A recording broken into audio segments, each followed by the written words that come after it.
वासुदेवाय नमो नमः। रमा एकादशी व्रत कथा। हे राजन, प्राचीन काल में मुचुकुंद नाम का एक राजा था। उसकी इंद्र के साथ मित्रता थी और साथ ही यम, कुबेर, वरुण और विभीषण भी उसके मित्र थे। यह राजा बड़ा धर्मात्मा, विष्णु भक्त और न्याय के साथ राज करता था। उस राजा की एक कन्या थी जिसका नाम चंद्रभागा था।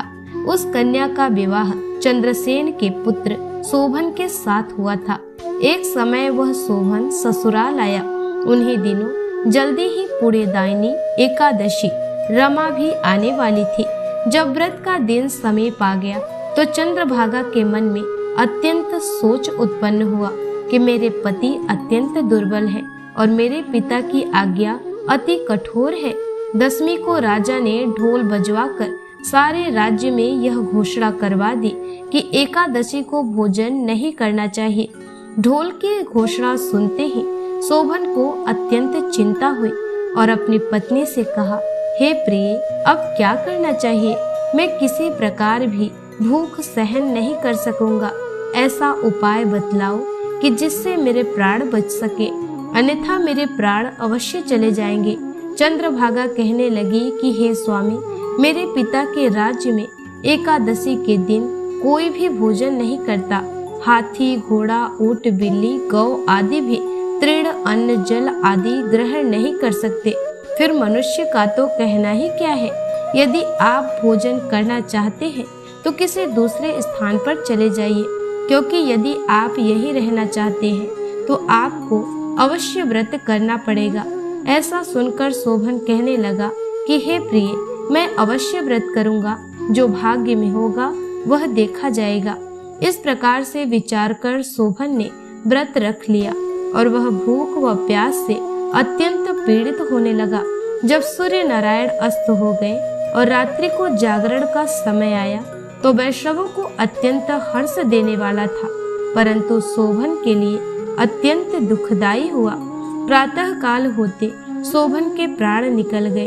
तब राजा ने सुगंधित काष्ठ से उसका दाह संस्कार करवाया, परंतु चंद्रभागा ने अपने पिता की आज्ञा से अपने शरीर को दग्ध नहीं किया और शोभन की अंत्येष्टि क्रिया के बाद अपने पिता के घर में ही रहने लगी। रमा एकादशी के प्रभाव से शोभन को मंदराचल पर्वत पर धन धान्य से युक्त तथा शत्रुओं से रहित एक सुंदर देवपुर प्राप्त हुआ। वह अत्यंत सुंदर रत्न और वैदुर्य मणि जटित स्वर्ण के खंभों पर निर्मित अनेक प्रकार की स्फटिक मणियों से सुशोभित भवन में बहुमूल्य वस्त्राभूषणों तथा छत्र व चवर से विभूषित गंधर्व और अप्सराओं से युक्त सिंहासन पर आरूढ़ ऐसा शोभायमान होता था मानो दूसरा इंद्र विराजमान हो। एक समय मुचुकुंद नगर में रहने वाले एक सोम शर्मा नामक ब्राह्मण तीर्थ यात्रा करता हुआ घूमता घूमता उधर जा निकला और उसने शोभन को पहचान कर कि यह तो राजा का जमाई शोभन है, उसके निकट गया। शोभन भी उसे पहचान कर अपने आसन से उठकर उसके पास आया और प्रणामादि करके कुशल प्रश्न किया। ब्राह्मण ने कहा कि राजा मुचुकुंद और आपकी पत्नी कुशल से है। नगर में भी सब प्रकार के कुशल है, परंतु हे राजन, हमें आश्चर्य हो रहा है। आप अपना वृत्तांत कहिए कि ऐसा सुंदर नगर जो न कभी देखा न सुना आपको कैसे प्राप्त हुआ। तब शोभन बोला कि कार्तिक कृष्ण की रमा एकादशी का व्रत करने से मुझे यह नगर प्राप्त हुआ, परंतु यह अस्थिर है। यह स्थिर हो जाए ऐसा उपाय कीजिए। ब्राह्मण कहने लगा कि हे राजन, यह स्थिर क्यों नहीं है और कैसे स्थिर हो सकता है, आप बताइए, फिर मैं अश्वमेव वह उपाय करूंगा। मेरी इस बात को आप मिथ्या न समझिए। शोभन ने कहा कि मैंने इस व्रत को श्रद्धा रहित होकर किया है, अतः यह सब कुछ अस्थिर है। यदि आप मुचुकुंद की कन्या चंद्रभागा को यह सब वृत्तांत कहें तो यह स्थिर हो जाएगा। ऐसा सुनकर उस श्रेष्ठ ब्राह्मण ने अपने नगर लौटकर चंद्रभागा से सब वृत्तांत कह सुनाया।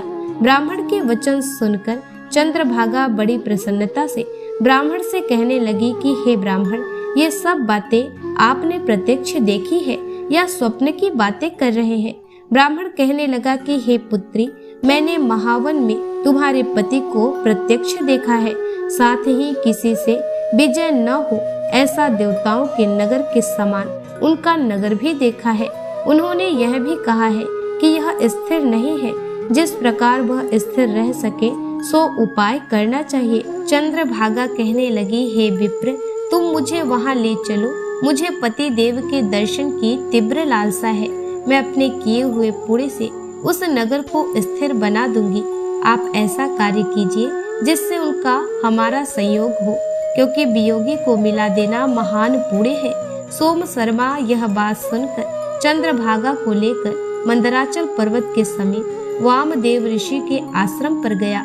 वामदेव जी ने सारी बात सुनकर वेद मंत्रों के उच्चारण से चंद्रभागा का अभिषेक कर दिया। तब ऋषि के मंत्र के प्रभाव और एकादशी के व्रत से चंद्रभागा का शरीर दिव्य हो गया और वह दिव्य गति को प्राप्त हुई। इसके बाद बड़ी प्रसन्नता के साथ अपने पति के निकट गई। अपनी प्रिय पत्नी को आते देखकर शोभन अति प्रसन्न हुआ और उसे बुलाकर अपनी बाईं तरफ बिठा लिया। चंद्रभागा कहने लगी कि हे प्राणनाथ, आप मेरे पुण्य को ग्रहण कीजिए। अपने पिता के घर जब मैं 8 वर्ष की थी, तब से विधि पूर्वक एकादशी के व्रत को श्रद्धा पूर्वक करती आ रही हूँ। इस पुण्य के प्रताप से आपका यह नगर स्थिर हो जाएगा और समस्त कर्मों से युक्त होकर प्रलय के अंत तक रहेगा। इस प्रकार चंद्रभागा ने दिव्य आभूषणों और वस्त्रों से सुसज्जित होकर अपने पति के साथ आनंद पूर्वक रहने लगी। हे राजन, यह मैंने रमा एकादशी का महत्व कहा है। जो मनुष्य इस व्रत को करते हैं उनके ब्रह्म हत्यादि समस्त पाप नष्ट हो जाते हैं।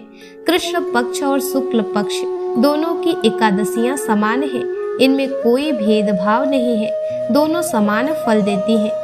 जो मनुष्य इस महात्म को पढ़ते अथवा सुनते हैं वे समस्त पापों से छूटकर विष्णु लोक को प्राप्त होता है। प्रिय भक्तों, आशा करती हूँ आप सभी को ये कथा पसंद आई होगी। ऐसे ही कथा को श्रवण करने के लिए हमारे चैनल को सब्सक्राइब कर लें। मिलते हैं नेक्स्ट वीडियो में, तब तक के लिए जय श्री हरि।